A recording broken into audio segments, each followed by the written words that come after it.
Salut Catherine! Salut Marie-Hélène! On commence par le check-in. Dis-moi donc comment ça va aujourd'hui. Ben ça va, je suis bien contente de constater qu'il mouille pas chez nous, fait que la vie, le printemps, commence à se faire sentir pour vrai, ça fait du bien. Puis toi, Marie-Hélène, comment ça va? Ben oui, c'est ça, il pleuvait chez nous un matin, puis là, on dirait que ça commence à s'éclaircir. C'est encore un peu grisounet, mais une petite journée tranquille. Fait que je file tranquille, puis je viens de recevoir quelques minutes avant qu'on enregistre un livre que j'avais commandé. Oh, Le facteur m'a livré ça, je suis bien contente. ah, très cool.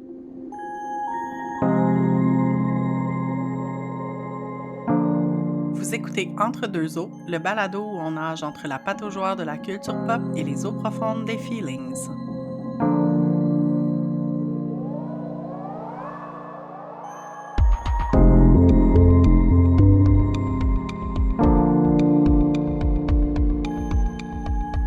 Bienvenue, cher auditoire, à cet épisode où on va parler de bilinguisme ou, en fait, plus spécifiquement dans notre cas à nous en tant que personnes qui habitons au Québec, du fait de parler à la fois le français et l'anglais.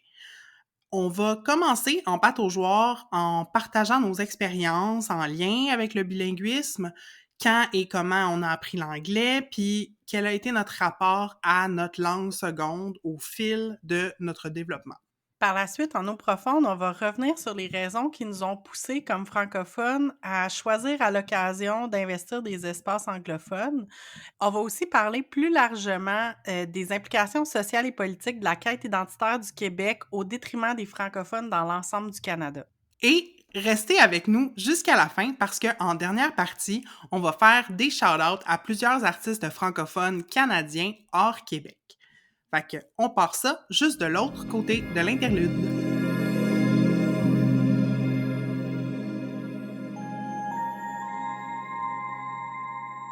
On va commencer comme ça devient un peu notre habitude à Entre deux eaux en vous partageant nos histoires personnelles en lien avec le thème de l'épisode. Alors, Catherine, parle-moi de ton enfance, spécifiquement de ton enfance sur la frontière entre le Québec et l'Ontario. Ben oui, alors je suis née et j'ai grandi à Gatineau, qui est la ville qui est en bordure d'Ottawa, donc la capitale nationale.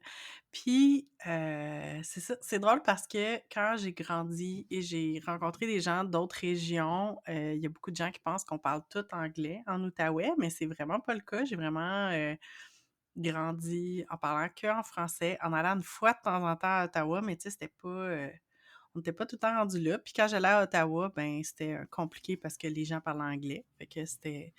Je parlais vraiment pas anglais étant jeune. Puis c'est vraiment quand, en fait, drôlement, quand je suis partie de l'Outaouais puis que j'ai décidé, ben que je déménage à Montréal, puis là, j'ai comme décidé à ce moment-là que je voulais vraiment parfaire mon anglais. Puis la chose que j'ai décidé de faire pour apprendre l'anglais, c'est de commencer à écouter toutes les émissions ou les films en version originale anglaise.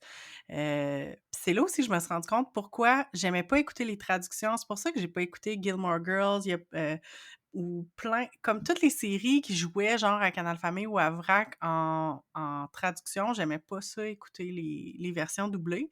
Fait que je les écoutais pas. Puis j'ai tout écouté ça justement, plus vieille. Souvent, je me mettais les sous-titres. J'ai dit dans un autre épisode aussi que je me suis tapé toute X-Files au complet, du début à la fin, en anglais. Fait que ça m'a Mhm. vraiment beaucoup aidé. Fait que mon anglais vient du FBI. Puis aussi, quand je suis arrivée à l'université, ben surtout pas en fait, j'ai fait un bac en enseignement du français, fait qu'on s'entend que j'avais pas besoin de parler anglais à ce moment-là, mais quand j'ai fait ma maîtrise, je me suis mis à beaucoup lire en anglais, surtout pour avoir accès aux théories féministes. Là, on va en parler un peu plus tard, mais je me souviens de la première session où ce que je me suis organisée pour tout lire ce qu'il y avait disponible en français sur mon sujet d'études, puis au bout de la session, faire: «OK, là, j'ai plus le choix de lire en anglais», puis de m'ouvrir à d'autres, toute la littérature scientifique qui existait en anglais, puis ça m'a ouvert les portes à comme d'autres idées. Puis c'est là que j'ai vu comme à quel point, tu sais, la langue puis la culture, c'est lié. C'est pas juste la manière de parler, c'est aussi l'accès aux idées. Fait que c'est ça qui m'a amené finalement à comme aller vers des milieux anglophones pour avoir accès à ce qui se disait en anglais, finalement. Mmh. Puis, ben, j'ai dit que j'ai grandi en Outaouais, puis c'est en quittant l'Outaouais, je pense que je me suis rendu compte à quel point il y avait de l'anglais qui faisait partie de ma vie, mais je m'en rendais pas compte. Puis, je sais que je m'en suis rendu compte en lisant, par exemple, la poésie de Marjolaine Beauchamp, qui a un parler vraiment de l'Outaouais comme assez caractéristique. Puis je pense que c'est ça aussi, là, c'est quand tu te rends pas compte que tu as un accent tant que tu pas en contact avec d'autres mondes. Puis c'est là que je me suis rendu compte que ma grand-mère, qui était une francophone, c'est ça, qui parlait français, que j'ai comme vers la fin de sa vie, j'ai découvert qu'elle parlait anglais, mais tu sais, c'était pas, tu sais, elle me parlait pas en anglais quand elle me parlait. Sauf qu'elle utilisait plein de mots en anglais. Puis je sais que c'est entre autres générationnel, mais aussi de région. Fait que tu sais, je me souviens que il y avait des mots que je pensais pas qui étaient des mots en anglais, comme un jacket, un sink, un Chesterfield, comme je voyais pas que c'était un mot en anglais parce que ça faisait partie de son langage. Puis mon mot préféré que j'ai vraiment utilisé toute mon enfance, parce que ma grand-mère avait une piscine, j'adorais me baigner, et pour me baigner, je mettais mon billing suit. Donc ça, je sais que c'est très outaouais de parler de ton billing suit avec des L, là, billing. Fait qu'un bathing suit ou un, je sais même pas c'est quoi le bon mot, là, mais Ouais, bathing suit, ouais. mais c'est ça. Fait que pour moi, billing suit, ça fait comme partie des anglicismes qui me ramènent en Outaouais puis qui me font toujours très plaisir. C'est vraiment très cute comme régionalisme. Moi, j'aime beaucoup. Moi aussi, ma grand-mère utilisait beaucoup de mots en anglais comme la pantrée. Mais pour elle, bizarrement, la pantrée, c'était pas la dépense, c'était le comptoir. Mais ça, c'est la pantrée, ça voulait dire, mais c'est sur le Ah comptoir. ouais, En j'ai tout déjà cas, je sais entendu pas. ça. Mais oui, puis fait que je pense que l'Outaouais et Montréal comme région ont ça en commun, qu'il y a beaucoup de mots anglais traditionnellement, surtout pour les personnes élevées dans les années 30, 40, 50, qui faisaient partie comme du vocabulaire de tous les jours. Mais sinon, j'ai commencé à écouter la télé en anglais assez jeune, parce que Mmh. souvent, tu sais, j'étais une enfant très rêveuse, puis fait que dès qu'il y avait une affaire de Disney qui passait à la télé ou, tu sais, moindrement un spécial à la télé américaine que mon grand-père savait que j'allais aimer, ben il me l'enregistrait. Puis le film Le Magicien d'Oz, je l'ai écouté beaucoup en français, mais je l'ai aussi beaucoup écouté en anglais. Parce que la première version que j'ai écoutée en boucle avait été enregistrée de la télé en anglais. Fait que je pense que mon oreille s'est faite à l'anglais. Fait que, tu sais, même si je comprenais pas les subtilités, je pouvais comprendre, mettons, avec le contexte. Puis, en 6e année, à l'école où j'allais, il y avait l'option de faire ce qu'ils appelaient un bain linguistique. Donc, j'ai fait une moitié d'année en apprenant à parler l'anglais, puis j'ai fait l'autre moitié de mon année à juste faire mon programme régulier.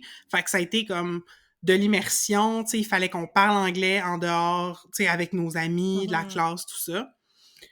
Puis dès ce moment-là, j'ai commencé à me parler en anglais dans ma tête. Mmh. Pas 100% du temps, mais comme des fois plus que 50%, tu sais. C'est comme si me parler en anglais m'offrait comme une distance par rapport à mes pensées ou à qu'est-ce que je faisais. Je sais pas, puis une espèce de distance émotionnelle aussi avec ma vie. Mmh. Fait que, en tout cas, c'est ma théorie là, sur pourquoi je me suis mis à me parler en anglais. Puis bon, ben, j'ai continué à parler anglais. Au secondaire, je me suis fait des amis qui étaient anglophones parce que j'allais dans une école privée où est-ce qu'il y avait des filles d'un peu partout là, à Montréal qui venaient. J'ai fait de l'anglais enrichi. Puis quand je suis arrivée à l'université, le programme qui m'intéressait se donnait dans une université anglaise, à Concordia. Fait que j'ai fait mon université en anglais. Ça a Wow. été comme tout un trip parce que, tu sais, il y a une marge entre parler en anglais de temps en temps puis comme vivre en anglais comme toute la journée, là. Ouais. Puis, tu sais, j'en ai parlé dans d'autres épisodes, mais tu sais, j'ai participé à des espaces en ligne en anglais. Puis, cerise sur le sundae, j'ai sorti aussi 4 ans avec un anglophone. Fait que tout ça, ça fait en sorte que l'anglais, oui, c'est ma langue seconde, dans le sens, c'est pas la première langue qui sort, mettons, quand je me cogne l'orteil, mais reste que il y a une partie dans ma tête, ça se passe en partie en anglais. Des fois, quand j'écris, ça sort plus naturellement en anglais. Puis j'essaie de respecter ça. J'essaie de pas juger dans quelle langue ça sort. Mhm. Puis je finirais ce survol rapide de mon histoire en disant que le déclic pour moi, où est-ce que j'ai arrêté de dire que j'étais une francophone qui parlait beaucoup anglais, puis là, je me considère, tu sais, comme une bilingue plus que fonctionnelle, là. C'est quand j'ai été capable de faire des jokes en anglais. Puis spécifiquement aussi, la série Seinfeld, je me rappelais, ça jouait à la télé quand j'étais petite, puis je comprenais pas l'humour de cette Mhm. série-là. Puis je l'ai écouté à un moment donné avec mon ancien copain, puis là, c'est comme, là, je comprenais. Fait à la fois le contexte culturel des blagues et la forme d'humour, tu sais, parce que c'est pas de l'humour physique, Seinfeld, c'est vraiment de Ouais. l'humour situationnel. Puis depuis ce temps-là, je réalise que je maîtrise l'anglais, puis je l'assume de plus en plus que, tu sais, c'est ça, je parle deux langues, puis ça impacte ma façon de vivre, tu sais. C'est un peu Mhm. de ça dont on va parler dans l'épisode. Ouais. Parlons justement d'humour, peut-être. Commençons par Ouais. ça.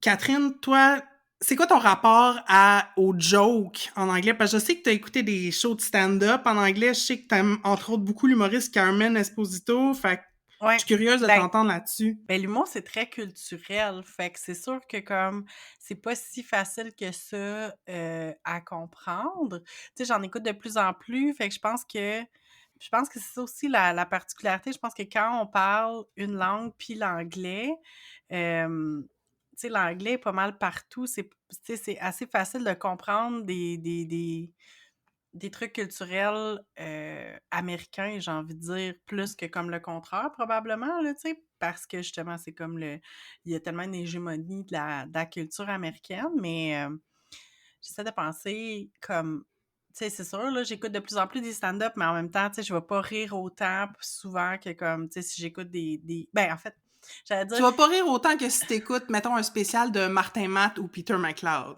ben, c'est ça que j'allais dire, sauf qu'en même temps, je me dis: «Ouais, mais là, comme au Québec, pendant longtemps, l'humour, c'était beaucoup "ma blonde est tellement conne que" fait que, tu sais, là, on rit moins, là». Mais c'est pas la même mais je pense que c'est ça quand on rit, quand il y a c'est ça, c'est comme le partage de référents culturels qui est vraiment drôle. Mais, mais je dirais que c'est ça, tu sais, je pense que de comprendre l'humour, puis tu sais, je pense pas que je serais capable de faire de l'humour en anglais, là, puis j'arrête pas de penser, parce que j'écoute vraiment beaucoup RuPaul Drag Race en ce moment, mais tu sais, la situation des participants dont la langue maternelle est pas l'anglais Hmm. dans l'émission, puis à quel point ils struggle dans les comedy challenge justement parce que ça va pas, tu sais, puis qu'à la limite tu peux comprendre les jokes, mais d'en faire, c'est vraiment difficile. Puis tu sais, comme dans les premières saisons, ils parlent beaucoup du Puerto Rican Edit, mais tu sais, c'est ça, là, c'est que c'est des personnes dont la langue maternelle est l'espagnol et pas l'anglais.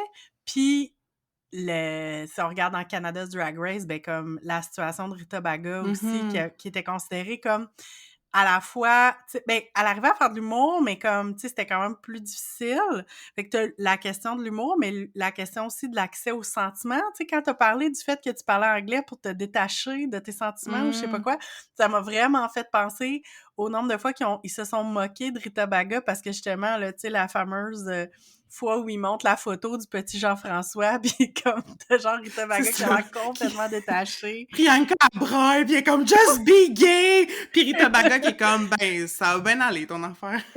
C'est ça, tu sais, puis, tu sais, je pense qu'il y a comme un aspect de personnalité aussi, mais il y a quand même un truc linguistique que comme, tu sais, quand c'est pas ta langue maternelle, comme tu dis, tu te pètes le gros orteil, tu vas pas parler en anglais, tu sais, fait que je pense Quoique, que je veux juste faire une parenthèse, j'ai aussi appris l'allemand au cégep, puis pendant un bout, quand je me cognais, je sacrais je sacrais pas en allemand, mais genre je disais « au » en allemand. mais là, c'est parce que l'allemand, ça a l'air tellement agressif comme langue. Mais non, mais quand tu te fais mal en allemand, tu dis Ouais. « aua ». Voilà. Ah! Je suis sûre que notre auditoire allemand va être vraiment content que tu Il fait va une se joke en sentir allemand. représenté. Ah! Je m'excuse, je t'ai complètement derail. Non, c'est pas grave. Hem, mais toi, tu sais, tu as parlé un peu comme de l'humour, mais est-ce que comme tu as l'impression que tu changes de personnalité quand tu parles en anglais ou Ben, c'est-tu vraiment moins maintenant. Comme peut-être, je le sais pas. C'est dur à dire maintenant. Mais mmh clairement, à l'université, comme ma première session dans mon programme de communication, je disais pas un crapet de mots. Puis moi, je suis celle, tu sais, qui va comme argumenter avec le prof des fois, ou qui va faire des jokes, ou tu sais, qui va être, tu sais, ça, là, qui va avoir des mots d'esprit, ou qui va essayer d'être comique, ou qui simplement va poser des questions. Puis j'étais en mode genre observation, euh, puis concentration. Tu sais, j'avais des mots de ouais. tête à la fin de mes journées, à ma première session, mais mon oreille puis mon cerveau ont fini par se faire. Tu sais, puis Mmh ça a demandé moins d'efforts au fil de mon bac de baigner dans de l'anglais constamment. Puis ça fait aujourd'hui que ça me demande pas vraiment d'efforts, tu sais, de Ouais. switcher d'une à l'autre. Je suis très, très à l'aise dans des contextes bilingues. Euh, mais oui, il y a eu une époque où j'ai comme pas osé, en fait. J'ai pas osé aller vers les autres. J'ai pas osé développer des liens durant mon bac parce que j'avais peur, entre autres, d'être jugée sur, tu sais, le fait de pas avoir le bon vocabulaire, par exemple, ou peut-être de prononcer des mots pas comme il faut. Parce que des fois, il y a des mots, des concepts que tu as Mmh. vus écrits, mais tu sais pas comment Ouais. ça se prononce. Puis des fois, particulièrement en anglais, il y a des mots que comme c'est pas du tout intuitif là, la manière dont ça se prononce. Euh, et donc cette insécurité là linguistique a fait en sorte que c'est ça, je me suis effacée. Puis d'ailleurs, l'insécurité linguistique, on va revenir là-dessus dans le prochain épisode. Euh, en tout cas, je voulais juste le mentionner. Là. Il y a entre autres l'insolente linguiste qui a fait une capsule magnifique sur le Mmh sujet. On parle plus d'insécurité linguistique pour les francophones, mais n'empêche. Je trouve que Ouais.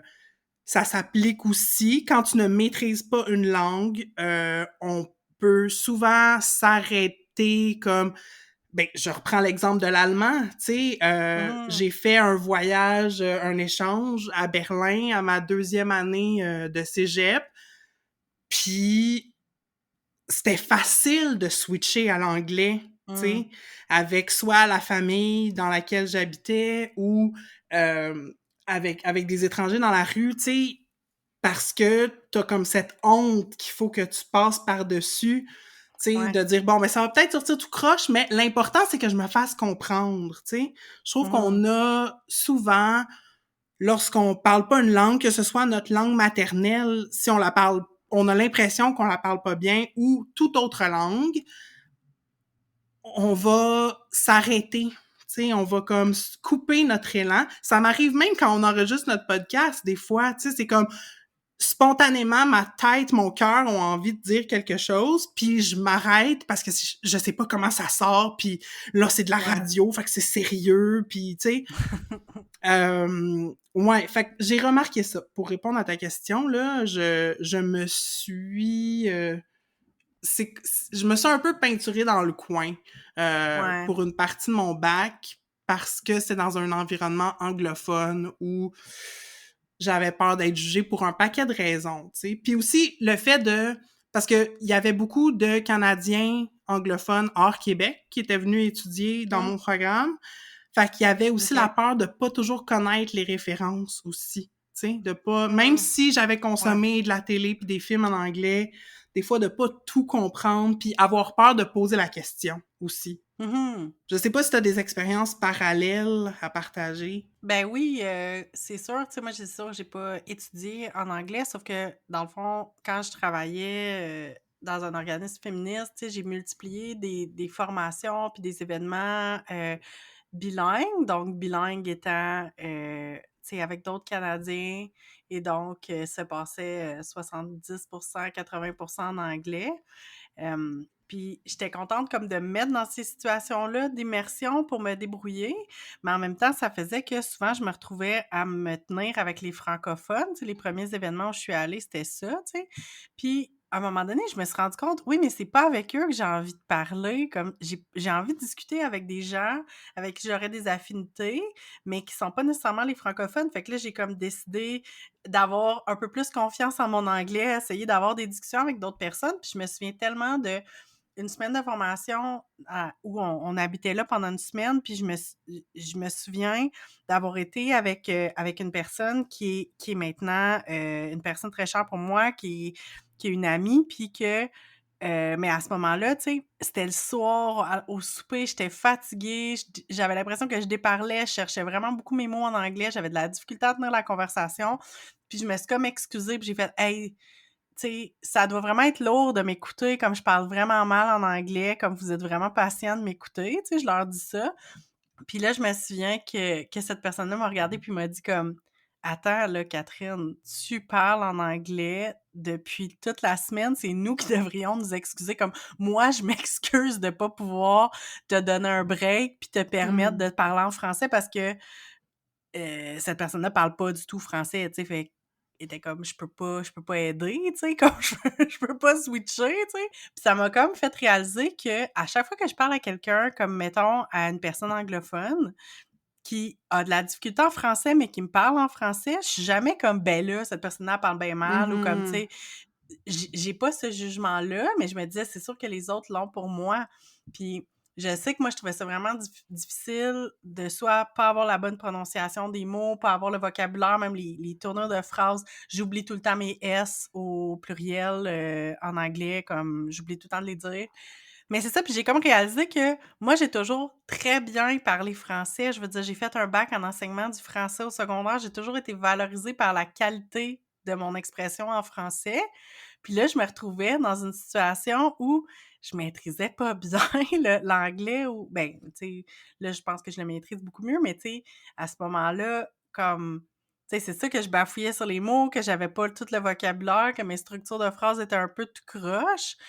J'étais comme c'était complexant, puis c'est comme si j'avais jamais vécu ça non plus, là, fait que c'est ça, c'était difficile, mais à un moment donné, je me suis dit puis je me souviens que cette phrase-là en particulier que mon ami m'a dite, ça m'a comme donné un électrochoc pour dire: «Non, non, garde, fonce, trouve toutes les situations que tu peux pour parler en anglais, pour t'exprimer en anglais, puis maintenant, tu sais, je suis capable de, tu sais, de rentrer, tu sais, j'ai travaillé sur plein de comités, puis j'ai eu plein d'expériences où je travaillais sur des comités en anglais, puis je suis comme je fais pas semblant que je suis pas francophone, là. Je vais pas Mmh. comme je vais pas blender en les gens vont pas penser que je suis une anglophone, mais en même temps, je me fais comprendre, puis je prends des pauses, je prends le temps de demander s'il y a un mot que je connais pas ou de dire: «Ben, hey, je veux dire un mot, mais je sais pas comment le dire en anglais».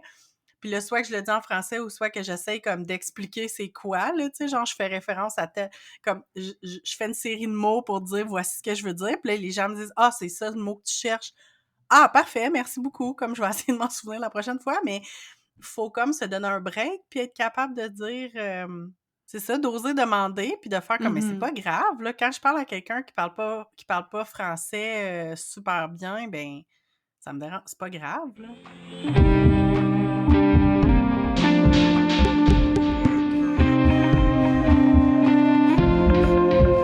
Alors, Marie-Hélène, on est rendu en eau profonde. Puis, on a comme deux choses qu'on va aborder en eau profonde, mais le premier, c'est vraiment, je l'ai mentionné tout à l'heure, l'aspect culturel de la langue. Parce qu'au-delà de, tu sais, la langue étant comme un code, puis tu sais, il y a un code en français, un code en anglais, mais ça amène d'autres choses que juste le code. Tu sais, ça amène des concepts, des affaires, des concepts culturels. Fait qu'on se posait la question, pourquoi l'anglais est utile dans le militantisme ou dans la vie académique? Fait que si je te pose cette question-là, Marie-Hélène, toi, qu'est-ce que tu vois, là-dedans? Ben, j'ai un souvenir de, tu sais, je pense que j'en ai parlé une couple de fois, mais je me suis beaucoup impliquée dans le temps de la grève étudiante en 2012. Puis avec une amie, on parlait souvent, tu sais, parce qu'on était comme un groupuscule queer et féministe, puis fait qu'on parlait souvent de concepts, puis comment, tu sais, les grandes théories, mettons, s'appliquent dans nos vies. Puis des mots comme juste le care, par exemple, tu sais. Mmh. C'est des mots très évocateurs en anglais, puis il y a pas toujours comme un mot en français qui a comme la même portée ou le même, impact. Mmh. Puis on avait considéré peut-être l'idée d'essayer de faire un genre de quasiment un dictionnaire terminologique, là, mais un zine genre de Ouais. traduction de concepts ou d'explication de concepts. Puis je me rappelle aussi qu'à l'époque, ableism, c'était quelque Mmh. chose dont on parlait assez régulièrement, mais le mot capacitisme était pas encore dans l'usage courant, alors qu'il l'est maintenant. Fait que, tu sais, je pense que c'est intéressant des fois de faire l'effort de traduire, mais c'est pas toujours possible ou même, je dirais, souhaitable, tu sais. Fait que ça, c'est Ouais. mon expérience dans le militantisme. Dans l'académique, j'ai moins à dire là-dessus parce que vu que j'ai étudié à l'université en Ouais. anglais, ben de facto, tous mes textes que je lisais étaient en anglais. Fait que ça s'applique un peu moins à moi. Ouais. Ben, moi, c'est ça, c'est comme je l'ai mentionné rapidement tantôt, mais moi, c'est vraiment quand j'ai fait ma maîtrise, puis que là, tu sais, justement, j'ai commencé à je faisais mon objet de recherche, c'était les filles puis la culture pour les filles. Puis là, je me suis mis à découvrir comme qu'il existait les cultural studies, puis les girlhood studies, puis tout ça, puis ben, les feminist studies et tout et tout. Puis, tu sais, j'ai commencé par faire le travail, tu sais, comme au début, là, quand je commençais à lire des textes là-dessus, c'est sûr que j'ai regardé qu'est-ce qui s'est fait au Québec. Fait que, tu sais, j'avais accès à des textes en français. Puis, au bout d'une session, je me suis rendu compte que, comme tout ce que j'avais lu, j'étais comme, OK, oui, mais on dirait que j'arrivais comme au bout d'une réflexion, puis que ça allait, j'étais pas capable d'aller plus loin, puis je me disais, oui, mais il doit y avoir autre chose. Puis c'est quand je me suis mis à lire en anglais, notamment sur les cultural studies, qui est vraiment le champ où je me suis sentie tu sais, à ma place, puis tu sais, les idées résonnaient, puis là, j'étais comme, OK, c'est ça. Puis les concepts sont pas nécessairement traduits, puis je me rendais compte à quel point ça avait un impact que, parce que tu parles l'exemple de l'ableism, puis tu sais, là, on parle plus de capacitisme, mais si t'as pas de mots pour nommer quelque chose, c'est comme si cette chose-là Mmh. existe Mmh. pratiquement pas. Fait que, tu sais, je pense pas qu'en 2012, on savait pas que les personnes handicapées pouvaient vivre des discriminations, là, tu sais, comme, c'est pas ça. Sauf qu'en même temps, on dirait qu'en le nommant avec un mot, on vient l'opérationnaliser, puis là, on est capable de jouer avec, puis de voir les implications, on le Mmh. résume, tu sais. Puis une chose que je remarque, c'est que l'anglais, c'est une langue où ils vont ajouter des néologismes, ils vont ajouter des nouveaux mots vraiment facilement, Ouais. tandis qu'en français, c'est comme si, comme au Québec, mettons, on va vivre sous le joug de l'Office québécois de la langue française, puis l'Académie française en France. C'est deux organisations qui semblent être comme très réticents à l'utilisation d'anglicismes. Fait que c'est plus difficile d'intégrer des nouveaux mots, de créer des nouveaux mots, puis le mot, souvent, il se fait utiliser en anglais, mais là, il passe pas. Tu sais, il faut trouver un équivalent français qui va passer dans l'usage. Fait que c'est comme un peu plus. C'est ça rend les choses compliquées. Comme moi, je sais que le mot qui m'a causé le plus de problèmes en travaillant dans un organisme féministe qui travaillait auprès des filles, c'est le fameux empowerment, là, que je suis comme, on sait qu'est-ce que c'est de l'empowerment, mais on n'est pas capable de traduire. Tu sais, il y a le renforcement du pouvoir d'agir, l'empouvoirment, c'est quoi les autres? Comme, il y a eu plein de tentatives d'essayer de traduire ce mot-là en français pour qu'il soit, tu sais, pour qu'il soit satisfaisant puis qu'il veuille dire ce qu'on veut dire, mais en même temps, tu sais, au lieu de s'enfarger dans les fleurs du tapis, on pourrait dire empowerment, puis comme tout le monde a compris, là, ça serait Mmh. bien moins compliqué, sauf que on n'accepte pas de dire les mots en anglais, c'est comme pas correct, mais après ça, tu sais, on s'enfarge dans les fleurs du tapis, mais on va pas parler de capacitisme, on va pas parler d'enjeux qu'on n'est pas capable de Mmh. nommer, tu sais, je trouve que ça dans mon parcours académique, c'est ça que je me rendais compte, c'est que comme les textes du Québec dans mon domaine empruntaient beaucoup à la France, puis je dis c'est rien contre la France, mais moi à chaque fois que je lisais des textes académiques qui venaient de la France, je me reconnaissais pas du tout. J'étais comme c'est complètement étranger à moi, ça résonne pas, ça dépeint pas ce que je pense, alors que quand je lisais des textes en anglais, notamment issus des Cultural Studies, là, j'étais comme « OK, là, c'est là. Comme c'est ça. Vous avez tout Mhm. catché. » Puis des fois, c'était des textes qui avaient été écrits comme 10, 15, 20 ans auparavant, tu sais, mais j'étais comme... Il me semble que ça aurait été plus simple de commencer par là, mais bon, ça, c'est aussi le parcours académique.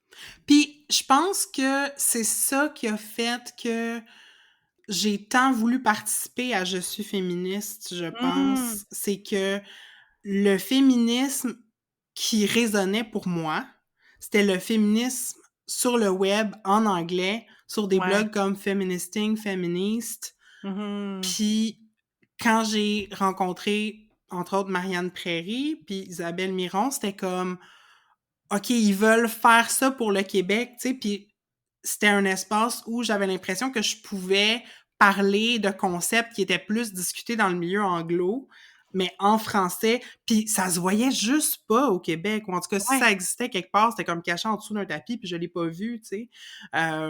Mais j'avais quand même un désir, moi, de parler de ces concepts-là en français, tu sais, mais c'est juste que des Mhm. fois, les mots manquaient ou les personnes avec qui en parler manquaient.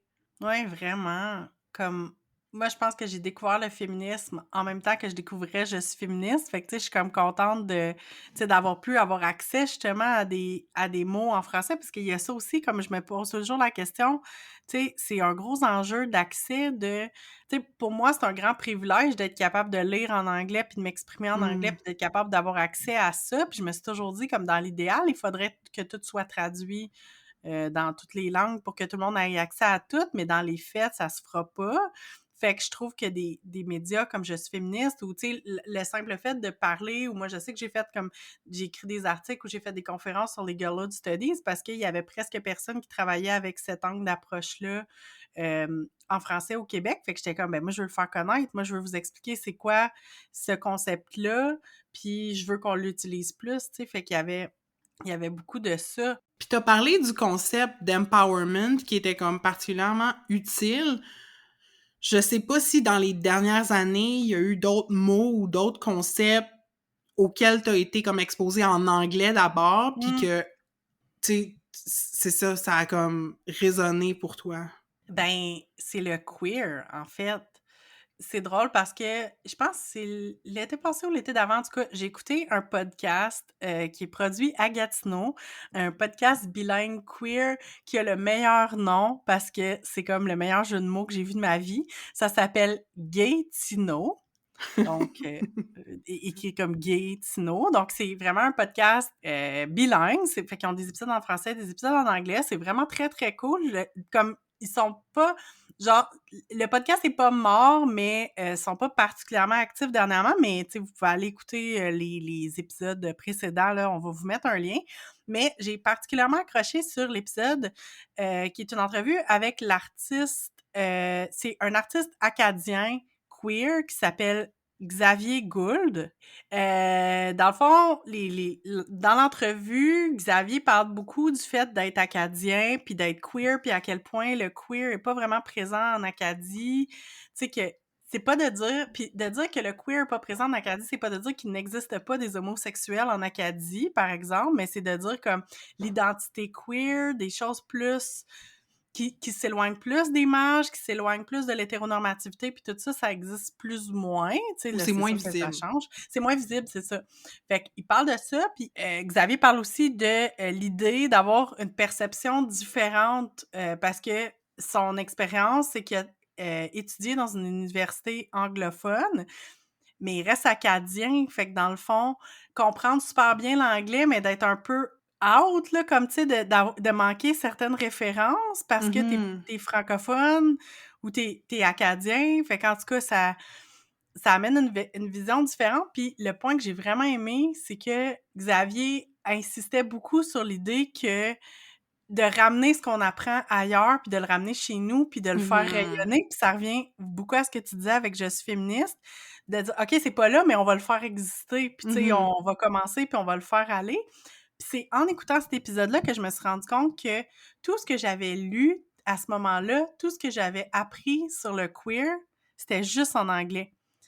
c'est pas de dire que ça existe pas des textes sur le queer, sur l'identité queer en anglais, je veux dire en français, que ça existe pas au Québec, ça a pas existé en France, c'est pas ça que je dis juste que moi, j'en ai pas lu, puis ce que j'ai lu, c'est soit j'ai vu des vidéos YouTube, mais c'était tous des trucs soit américains, soit, britanniques.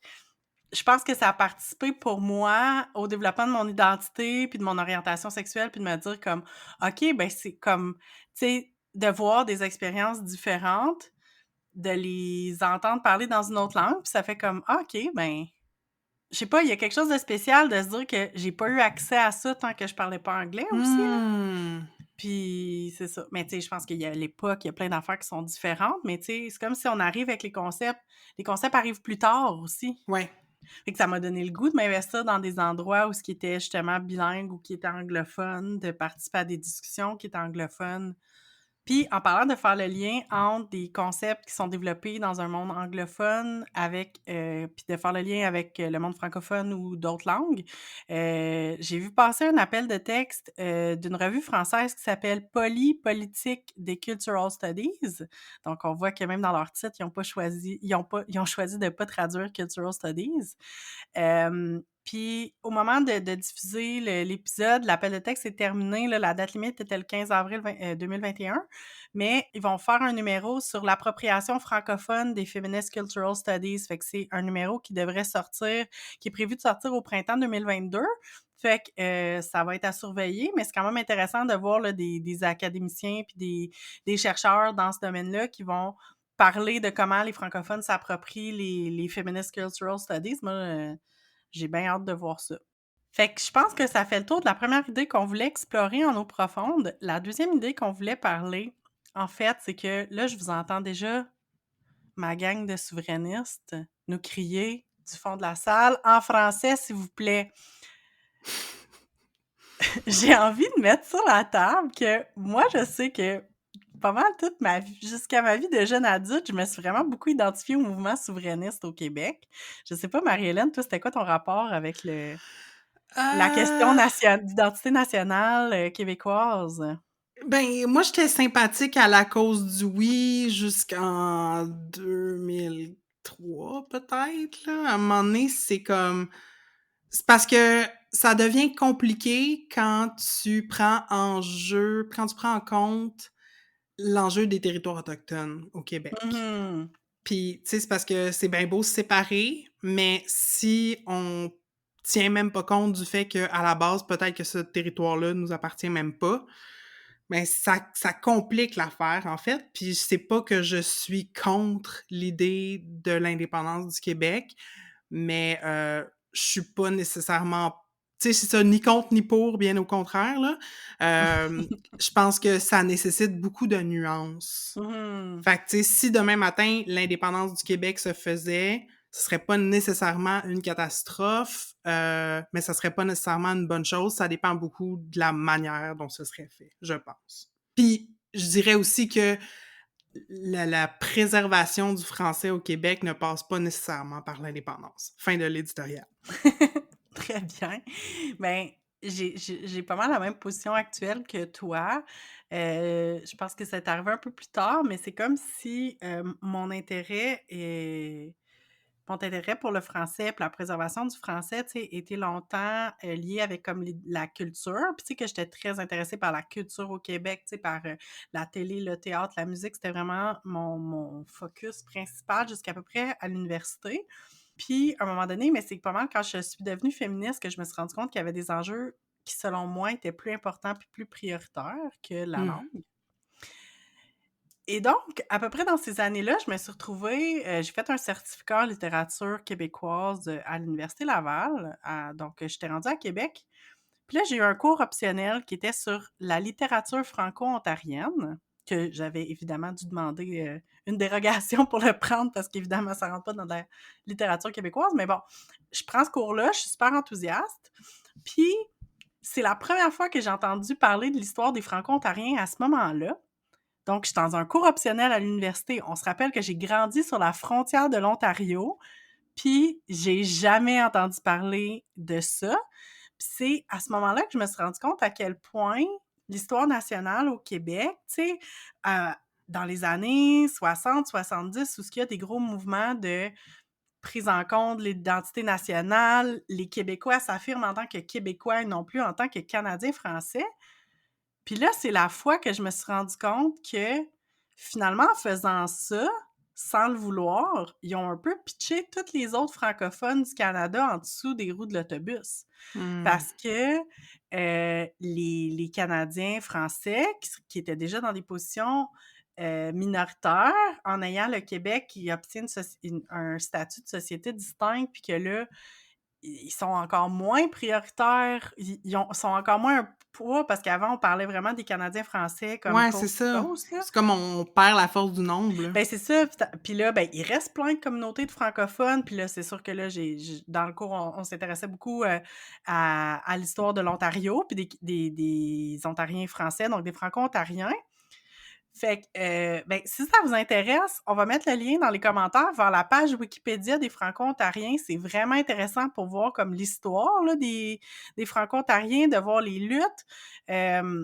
Puis là, c'est sûr qu'on pourrait voir aussi comme les luttes des Acadiens, tout ça, mais ce qu'on a vu après le moment où le Québec, c'est comme, ben, se sont nommés les Québécois, ben là, il y avait l'apparition des identités qui sont liées aux provinces, donc les Franco-Ontariens, ou même au début, on parlait des Ontarois, donc les Ontariens étant les gens qui habitent l'Ontario, mais ils utilisaient le terme Ontarois pour dire les francophones de l'Ontario. Maintenant, on parle beaucoup plus de Franco-Ontariens. Puis là, ben, au moment d'enregistrer cet épisode-là, grosse nouvelle, Marie-Hélène, t'as-tu entendu parler de ce qui se passe avec l'Université Laurentienne? Ben oui, c'est toi qui m'as comme pointé là-dessus. Vu que j'écoute moins les nouvelles, j'étais moins branchée, mais ouais, c'est assez gross pour utiliser un terme anglais. Qu'est-ce qui se passe à l'Université Laurentienne? Effectivement, donc c'est une université bilingue qui est située à Sudbury, en Ontario. Faut savoir que Sudbury, c'est un des 3 gros pôles de franco-ontariens en Ontario, là, les 2 autres étant Ottawa puis Toronto. Donc cette université-là, en raison de difficultés financières, ont décidé d'abolir plusieurs programmes, mais dont la majorité des programmes en français. Donc, il restera à peu près plus de programmes en français. Ils ont mis à pied presque l'entièreté de leur corps professoral francophone. Il reste à peu près rien. Ils ont coupé aussi d'autres programmes. Là, c'est sûr, tu sais, on rentrera pas dans ce sujet-là, mais tu sais, ça joue aussi dans tout l'aspect là, de marchandisation de Mmh. l'éducation, de dire comme clientéliste. Tu sais, c'est sûr qu'eux autres, ils évoquent des raisons financières, puis en disant que les programmes en français sont pas en grande demande, mais en même temps, il y a pas de volonté politique non plus de les protéger en Ontario en ce moment, là. Ben oui, comme là, à l'Université Laurentienne, comme à beaucoup d'autres endroits dans le monde, les choix économiques qu'on fait sont guidés par des décisions politiques. Ben, c'est exactement ça, sauf que là, le problème, c'est que ça réduit de beaucoup les possibilités pour les franco-ontariens d'étudier dans leur langue. Dans le fond, leurs autres options là, en Ontario pour étudier en français, il y a l'Université de Sudbury aussi, qui est une université bilingue qui est en processus. Il y a des pourparlers pour que peut-être elle devienne uniquement francophone, mais tu sais, pour l'instant, c'est officiellement une université bilingue. C'est sûr qu'il y a l'Université d'Ottawa qui est bilingue, il y a un peu d'offres à Toronto. Il y a l'Université de l'Ontario français qui est en démarrage à Toronto depuis plusieurs années. C'est vraiment une revendication de longue date des Franco-Ontariens, mais dans les dernières années, il y a eu beaucoup, beaucoup de jeux politiques en lien avec ça qui fait que tu sais, ça avance, ça recule, là, tu sais, je pense qu'il avance assez bien. Je suis pas ferrée sur ce dossier-là particulièrement, mais comme, c'est ça. Mettons que ça va pas super bien, puis c'est pas le gouvernement de Doug Ford qui va nécessairement aider à ce processus-là. Je dis pas que ça arrivera pas, mais comme, mettons qu'on n'a pas un gouvernement en Ontario qui va aider les francophones, au contraire. Mmh. Puis là, c'est toi-même qui m'a fait réaliser que il y a un auteur vraiment important en Ontario qui est Jean-Marc Dalpé qui a renoncé à son doctorat honorifique de l'Université Laurentienne en signe de protestation. Ouais, j'ai entendu ça à la radio ce matin. C'est parce que, de ce que j'ai compris, l'Université Laurentienne, ça a été vraiment un bastion culturel pour les Franco-Ontariens. Tu sais, il y a Mmh. beaucoup de profs puis d'artistes puis de penseurs qui sont sortis de là, puis ça a aidé à comme définir c'était quoi l'identité franco-ontarienne. Fait que symboliquement, c'est très fort, tu sais, que ça ferme en français. Ben, c'est ça, puis les institutions, les institutions francophones ou les institutions bilingues dans des milieux où les francophones sont minoritaires, c'est super important pour, ben, justement, comme tu dis, pour comme faire comme développer l'identité et tout. Puis là, après ça, une des ça m'a tellement mis en maudit dans les articles que j'ai lus sur ce dossier-là. J'ai appris que les représentants du Bloc et du PQ au Québec ont invité les francophones canadiens à venir étudier au Québec en disant: «C'est pas grave si vos universités ferment, venez-vous-en chez vous». Mais c'est tellement ridicule parce que c'est comme les francophones à l'intérieur du Canada devraient pas avoir à s'exiler ou venir Mmh. au Québec ou à Montréal pour étudier. C'est pas vrai. Ils devraient pouvoir étudier dans leur langue à travers le Canada. Puis c'est sûr que quand il y a des enjeux de normes, c'est plus compliqué, mais là, il faut pas fermer les institutions qui existent déjà, là, comme c'est assez spécial. Une autre mauvaise opinion des députés bloquistes et péquistes. Eh là là! Mais c'est ça, c'est pour ça, tantôt, on parlait de la question nationale, mais comme moi, je serais prête dans l'absolu à embarquer dans un projet d'indépendance, mais certainement pas avec le PQ. Mmh. Tu sais, c'est ça l'affaire aussi, là. On en parlait en préparant l'émission, à quel point le Québec est pas. Ça fait pas longtemps qu'on parle de gauche-droite en termes politiques. Là, on parlait pas mal plus des souverainistes versus Mmh. fédéralistes, tu sais, mais en quelque part, comme je trouve que ça occulte des discussions. Justement, il y a plein de discussions qu'on n'a pas eues parce qu'on parlait de genre, est-ce Mmh. qu'on devrait séparer ou pas le Québec? Puis je suis comme, ben, je sais pas, là, moi, séparer le Québec avec une gang de nationaleux racistes, je pense que j'aime mieux rester dans un Canada, Mmh. comme tant qu'à ça, là. Oui, puis il y a de quoi qui me fâche dans le mariage, OK, du Québec avec le français, dans le sens où c'est comme si on a réécrit l'histoire, puis que le français au Canada, c'était uniquement une affaire du Québec Mmh. et que le Québec ne comportait que des francophones aussi. Ouais. Il y a l'inverse dans le sens où comme québécois égale francophone, francophone égale québécois. Mmh. Puis ça fait en sorte que non seulement les anglophones qui vivent ici, mais aussi les personnes qui parlent d'autres langues sentent jamais qu'ils appartiennent au Québec. Et Mmh. inversement, là, je vais parler surtout du cas des artistes. Des artistes francophones d'ailleurs du Canada qui arrivent au Québec sont comme récupérés, puis leur identité, leur origine, en fait, est comme elle disparaît. Tu sais, pour ne nommer que quelques-uns, quelques-unes, Damien Robitaille, je sais pas si c'est tout le monde qui sait qui est franco-ontarien. Lisa Leblanc, tu sais, déménagé à Montréal il y a plusieurs années. Puis oui, bon, on trouve son accent charmant. Le monde finit plus de trouver son accent charmant. Mais, tu sais, c'est comme pour faire carrière aussi. Il y a ça, c'est que les institutions culturelles Mmh. solides sont surtout au Québec. Fait que t'as pas le choix de t'exiler. Euh, Bon, les Hey Babies, c'est un autre cas. Véronique Dicker, franco-ontarienne, Mmh. qui est comme récupérée, qu'on s'est appropriée. Natacha Saint-Pierre, une néo-brunswickoise. Je pense même à Gabrielle Roy, tu sais, l'auteur Ouais. Gabrielle Roy. C'est sûr, elle a déménagé à Montréal, elle a écrit sur le Montréal des années 40. Elle est aussi québécoise, mais reste que elle est également manitobaine. Puis c'est comme, on invisibilise quand ça fait notre affaire. Le Québec à la manière des États-Unis, devient un melting pot, puis tout le monde qui parle français, le but, c'est de les assimiler. Tu sais, quand on parle des personnes immigrantes, puis des cours de francisation, je suis vraiment pas contre la francisation des immigrants. Au contraire, c'est comme donnons plus accès aux cours de français aux personnes qui arrivent ici pour leur permettre de participer pleinement à la société.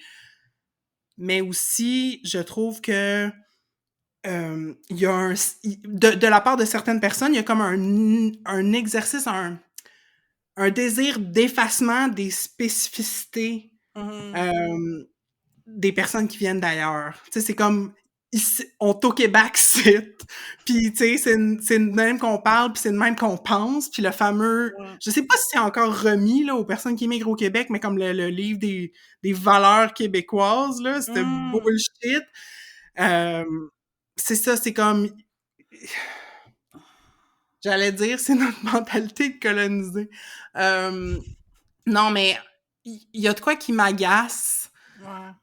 dans cette mentalité de ici, on parle tout pareil, on pense tout pareil, on mange toute la même affaire. Il y a de quoi qui me gosse, mais bon. Ah non, c'est clair, puis c'est, moi, une des affaires qui m'a comme frustrée vraiment pendant que je travaillais justement dans des organismes féministes puis des trucs de même, c'était de voir le clash entre l'adoption de concepts comme l'intersectionnalité, des pratiques antiracistes, anti-oppressives, de voir à quel point, puis je dis vraiment pas là, qu'en anglais, ils ont tout réglé, puis il n'y a pas de racisme en anglais, c'est vraiment pas ça mon point. Sauf que ces pratiques-là, puis ces enjeux-là, puis ces discussions-là ont lieu depuis plus longtemps. Puis je pense qu'il y a un aspect de langage, puis de comme d'outils qui se sont développés, puis c'est comme Mhm. si au Québec, ils ont été plus longs à arriver. Puis là, tu sais, je pense qu'ils sont quand même comme je pense que les grandes institutions, ou regroupements d'organismes, mettons, communautaires féministes, sont dans des approches comme ont adopté pas mal comme des approches intersectionnelles, ce genre d'affaires-là. Pas toutes, évidemment, mais comme, tu sais, je pense que ça se parle de plus en plus, qu'il y a de plus en plus de formations. Il reste qu'il y a encore sur le terrain de la résistance. Mais ce que j'ai l'impression, c'est que moi j'attribue vraiment ça à la langue, puis à la difficulté d'avoir accès à ces discussions-là. Puis le fait puis ça, c'est sûr que c'est compliqué, là, mais le fait comme, de réseauter entre nous, entre francophones québécois, puis pas aller voir ce qui se passe ailleurs dans le reste du Canada parce que anyway, le Canada, là, on veut pas rien savoir. Ce qu'ils font, c'est tout Mm. croche. Tu sais, il y a comme un peu cette dichotomie-là, je trouve, au Québec. Alors que des fois, je suis comme, oui, mais ça serait peut-être intéressant d'aller voir ce que les organismes féministes font en Colombie-Britannique, ce qu'ils font en Ontario, ce qu'ils font dans les Maritimes. Comme, pourquoi on va pas voir, pourquoi on travaille pas ensemble? Puis je sais que ça se fait pas en criant ciseaux de juste dire comme, ben, on va les mettre ensemble. Les gens parlent pas la même langue. Fait que c'est sûr là, qu'il y a comme un enjeu de communication, mais en même temps, je pense qu'il y a des ponts qui pourraient se faire plus facilement, ben, notamment par des services de traduction qui pourraient faciliter les échanges aussi, là, mais comme... C'est parce qu'il y a encore une méfiance, Oui, je vais dire générationnelle, parce que c'est ça que j'ai ouais, observé. Euh, Tu sais, c'est comme tu disais, si ça vient du Canada, si c'est les Anglais qui l'ont fait, ben ça peut pas être bon.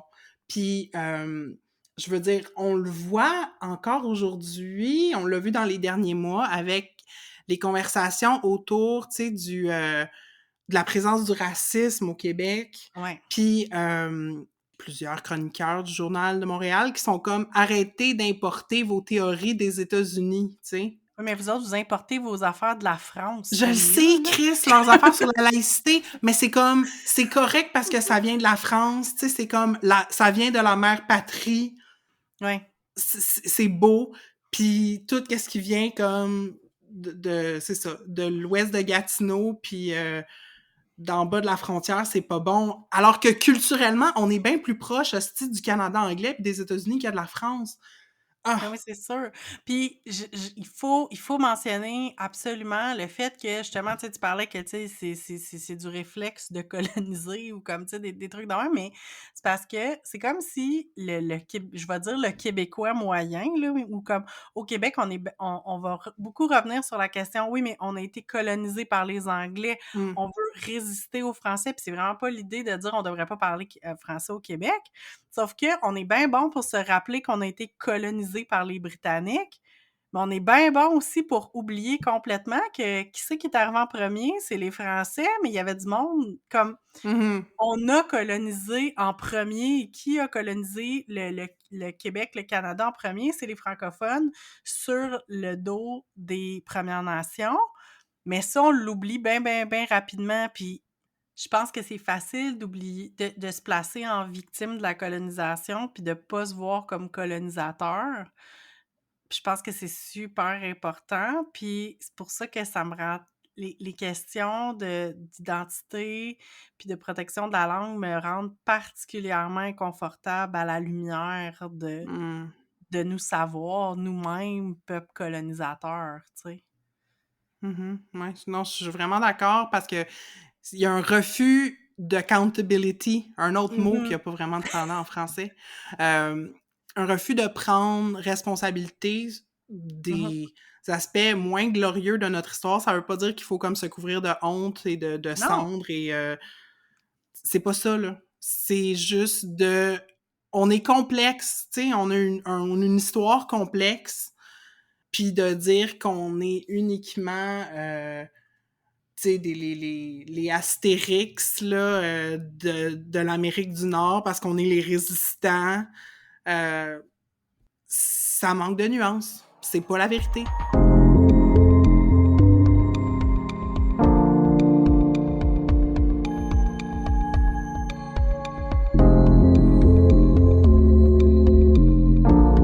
Alors, c'était une amorce de discussion aujourd'hui. Comme on l'a dit à quelques reprises, on va poursuivre la discussion dans 2 semaines, encore sur la question de la langue, puis de la place du français et de l'anglais au Québec dans nos vies.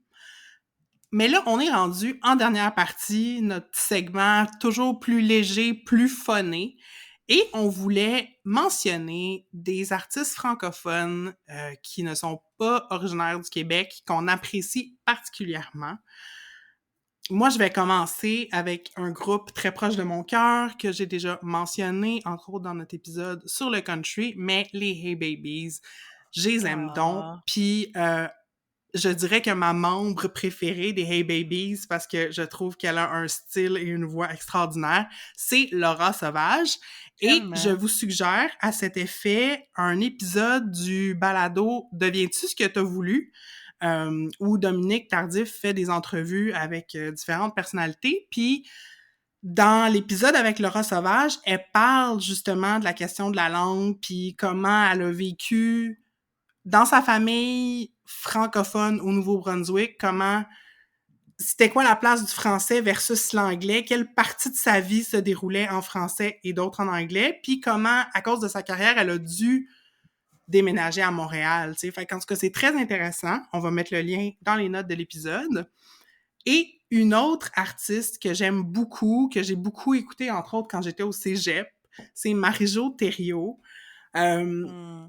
Puis Marie-Jo Thériault, je me rappelle que j'avais entendu des gens proches de moi se moquer d'elle parce qu'elle était trop intense ou c'était peut-être juste le fait que des fois, je sais pas, des fois même juste la culture acadienne, des fois au Québec, ou la culture franco-ontarienne est un peu comme regardée de haut. Fait que j'ai hésité à aimer ouvertement Marie-Jo Thériault jusqu'à temps que finalement je Mmh. m'autorise à triper sur sa musique. Puis je me rappelle notamment la chanson Moncton que je trouve très très touchante, qui est comme écrit à la Ouais. première personne, euh, une ado, tu sais, qui écrit à sa chum, ben en fait qui appelle sa chum Gisèle pour lui demander comme qu'est-ce qu'elle va faire cet été, puis euh, il y a plein d'expressions en chiac dans la chanson, Mmh. puis Marie-Jo Thériault la chante avec un accent du Nouveau-Brunswick, puis en tout cas, je la trouve particulièrement belle, mais elle en a plein, là. Voilà, c'était mes plugs à moi. Toi, Catherine? Ah, ben moi, c'est ça, j'ai comme réfléchi, je me suis replongée dans mon cours, de littérature franco-ontarienne parce que, tu sais, j'ai découvert des artistes que des fois je connaissais un peu ou pas nécessairement, mais, tu sais, c'est la première fois que j'ai vraiment lu comme il faut du Patrice Desbiens, puis c'est un auteur franco-ontarien, poète, puis je sais pas, il y a quelque chose puis je me rends compte que ce que j'aime des autres comme beaucoup des auteurs franco-ontariens, c'est que je reconnais des expressions de chez nous, tu sais, comme tu sais, même si je veux dire, je suis pas franco-ontarienne, j'habitais du côté du Québec, mais comme, tu sais, c'est ça, là, c'est, tu sais, des régionalismes, là, tu sais, Patrice Desbiens qui a été longtemps à Ottawa, je pense que maintenant, il est à Sudbury, justement, mais bon, c'est un auteur que j'aime beaucoup. Puis une lecture féministe que j'ai envie de nommer, c'est un roman-essai publié par l'auteur Margaret Anderson.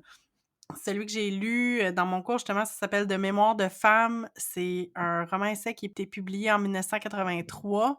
Puis tu sais, ça devrait faire partie des cursus féministes comme le Gillian Lay, comme des écrits de Nicole Brossard, comme ça s'inscrit vraiment beaucoup dans c'est ça, dans cette période-là de balbutiement féministe, de beaucoup jouer sur la forme aussi là, du roman. Je vous invite fortement à voir qu'est-ce que Margaret Anderson elle a écrit, mais particulièrement de Mémoire de femme, qui pour moi est un classique. Puis les deux autres artistes que j'avais envie de nommer, ça me ramène vraiment à mon enfance en Outaouais. Mon père écoutait vraiment beaucoup la musique du groupe Garou-Loup. Fait que je sais que personne connaît ça, mais c'est vraiment un groupe rock de l'Est ontarien, vraiment des années là, 70, ben beaucoup 70. Fait que tu sais, au même moment où il y avait des harmoniums, des beaux nommages, ben il y avait Garou-Loup. Fait que tu sais, ça ressemble beaucoup à la musique traditionnelle de ces années-là. C'est le fun, puis c'est un groupe franco-ontarien.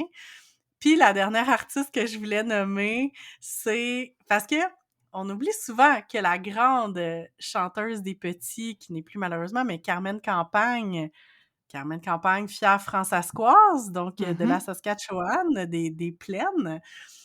Mais encore plus que Carmen Campagne, moi, en Outaouais, il y avait Suzanne Pinel, ou qui était aussi appelée Marie-Soleil, qui était la chanteuse des petits. Je pense que Marie-Hélène, tu l'as déjà entendue. Oui, oui, oui. Dites-moi, gang, que vous écoutiez ça, Marie-Soleil, à YTV, que je suis pas la seule à faire des cauchemars du clown Samuel.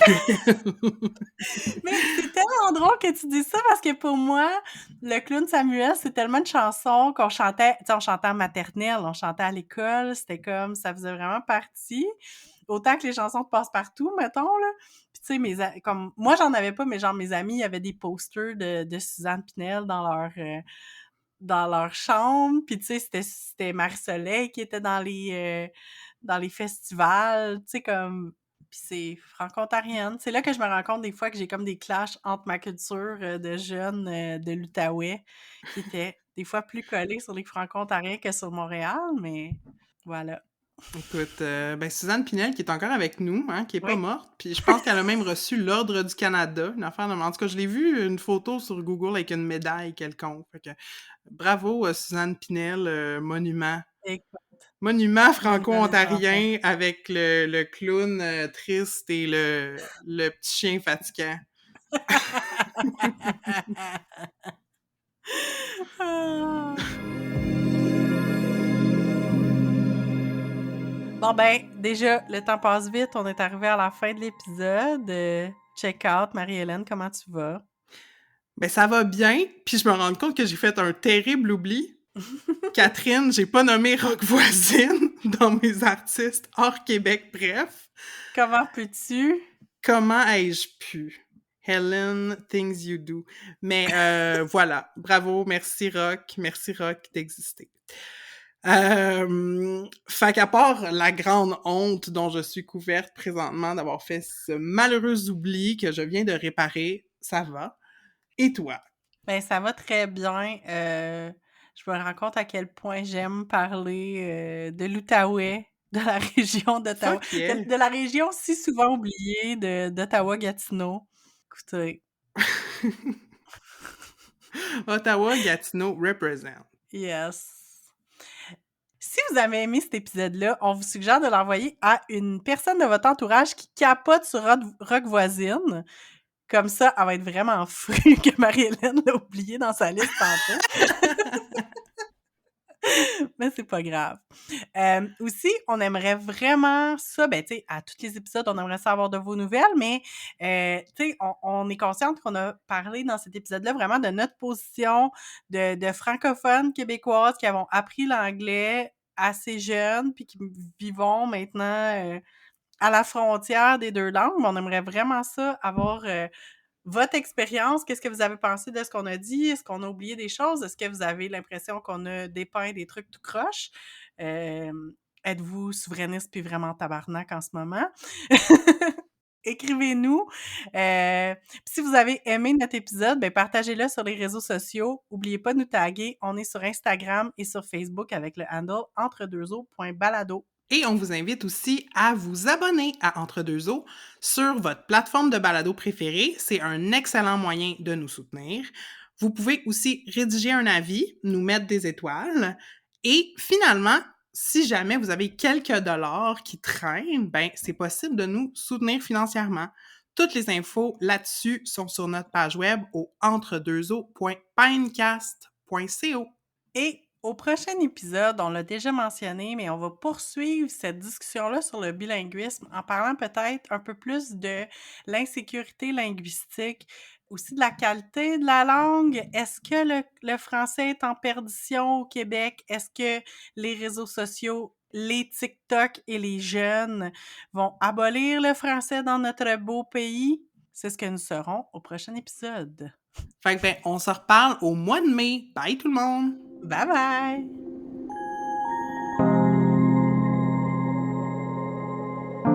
Ce balado est produit, animé et réalisé par Marie-Hélène Larochelle et Catherine Ploufjeté. C'est aussi Marie-Hélène qui fait le montage. Notre thème musical est composé et interprété par Poulain et notre visuel est une création de Roxane de Carufel.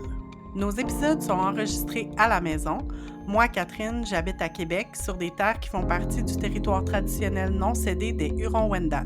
Et moi, Marie-Hélène, je suis à Montréal, au Diodiagué, un territoire autochtone non cédé gardé par la nation Kanien'kehá:ka. Ce balado est une idée originale de Catherine Ploufjeté et Marie-Hélène Larochelle.